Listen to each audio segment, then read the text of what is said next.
ప్రయాణం బాగా జరిగిందా బావగారు? జరిగిందండి. రండి రండి. రండన్నయ్య గారు. అమ్మగారు అమ్మగారు ఓ అమ్మగారు ఇక్కడ ఉన్నారా? అమ్మగారు ఈ విషయం మీకు తెలిసిందా? చెప్తేనే కదరా తెలిసేది. ఓగోరించో గాని చెప్పి చావు. అదే అమ్మగారు మీ మేనకోడలికి పెళ్లి చూపులు అంటండి. అబ్బా ఇక్కడ దవడ పెళ్ళింది, అక్కడ బాజ మోగుద్ది. మా అమ్మాయి అంతా చెప్పిందండి. తన ఇష్టాన్ని నేను ఎప్పుడు కాదన్ను. ఇప్పుడు కూడా తనకు నచ్చిన వాడిని ఎంచుకుంది. నా కూతురి మాటను నేను ఎప్పుడూ కూడా గౌరవిస్తాను. ఎందుకంటే అమ్మాయి అంత తేలిగ్గా ఎవ్వరిని ఇష్టపడదు. అమ్మాయి గారు, అబ్బాయి గారు కత్తిలా ఉన్నారండి.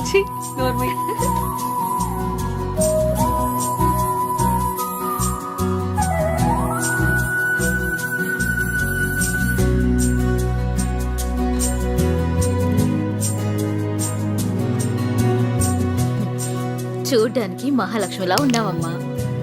నా దిష్టే తగిలేలా ఉంది నీకు. అలా కూర్చోమ్మా.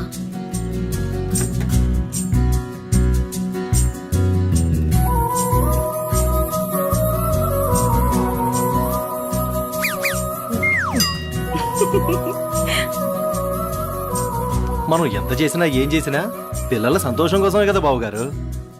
ఏమండి, కట్న కానుకల గురించి మాట్లాడండి. బావగారు, మరి కట్న కానుకల విషయం? అయ్యో బావగారు, నిలువెత్తు బంగారాన్ని మాకిస్తున్నారు. ఇంతకన్నా మాకింకేం కావాలండి? అవునన్నయ్య గారు, మీ అమ్మాయి ముందు ఎన్ని కోట్లు ఇచ్చినా తక్కువే. సాక్షాత్తు లక్ష్మీదేవి మా ఇంటికి వస్తుంటే ఇంకేం కావాలి? శుభం. ఆలస్యమైంది వచ్చేసరికి. ఇంత ఆలస్యంగా వచ్చారే? రండి కూర్చోండి. కుమారి కూర్చోండి. పంతులు గారు, మంచి ముహూర్తం పెట్టండి. అయ్యా, దివ్యంగా ఉండాలి.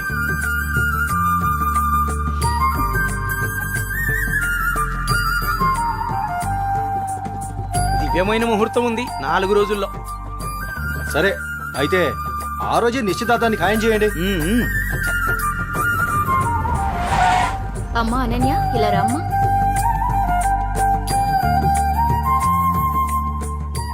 ఏవండి అన్నయ్య గారు, ఇవాళ నుంచి మీ అమ్మాయి మా ఇంటి కోడలు. అలాగే. అన్నయ్య గారు, మా ఇంటికి వచ్చేంత వరకు మా కోడలు జాగ్రత్త. అలాగే.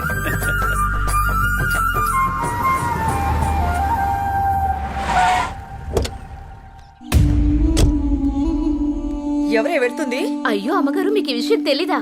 అమ్మాయి గారికి పెళ్లి కుదిరిందమ్మా. అర్జెంటుగా ఈ విషయం ఊరందరికీ చెప్పాలమ్మా.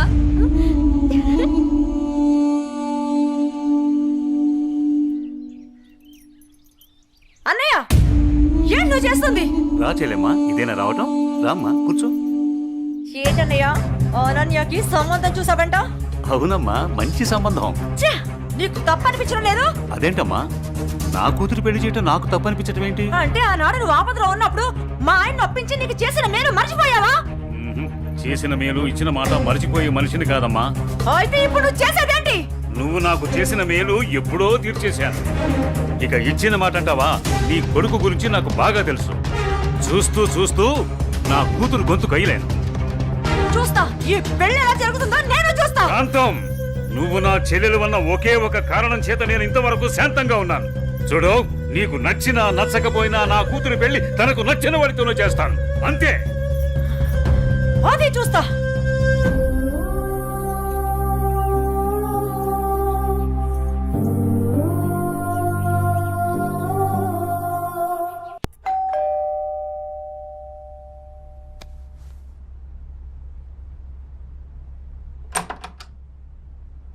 లోపలికి రానయ్యా.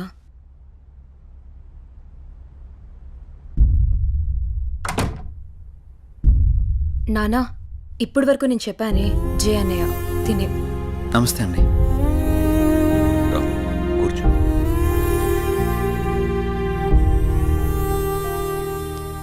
సారీ సార్, నా వల్లనే గణేష్. జై, ఈ విషయంలో నీ తప్పేం లేదు. జరిగిందంతా భార్గవి చెప్పింది. లేదు సార్, ఆ రోజు నా నిర్లక్ష్యమే ఈరోజు ఇంతమంది బాధకు కారణమైంది. విధిరాతనెవ్వరూ తప్పించలేరు. అయినా నువ్వున్నావుగా జై.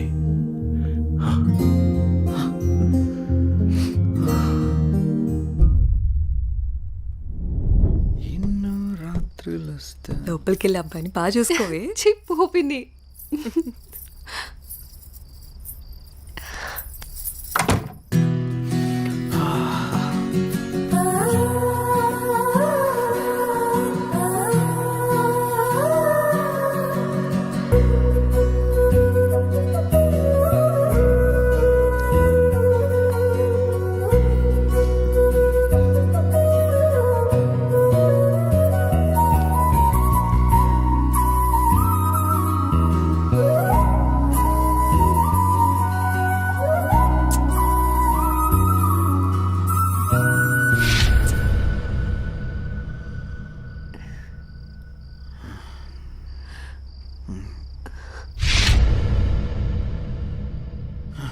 తప్పు చేస్తున్నావు జై. ఇవన్నీ చెల్లెలు పెళ్లి తర్వాతే.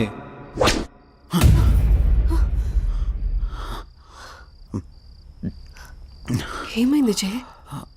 అనన్య, నాకు దీనికి కొంచెం టైం కావాలి. ఏమైనా ప్రాబ్లమా? నో ప్రాబ్లం ఏం లేదు, కొంచెం అర్థం చేసుకోవా ప్లీజ్. సరే. ఓహ్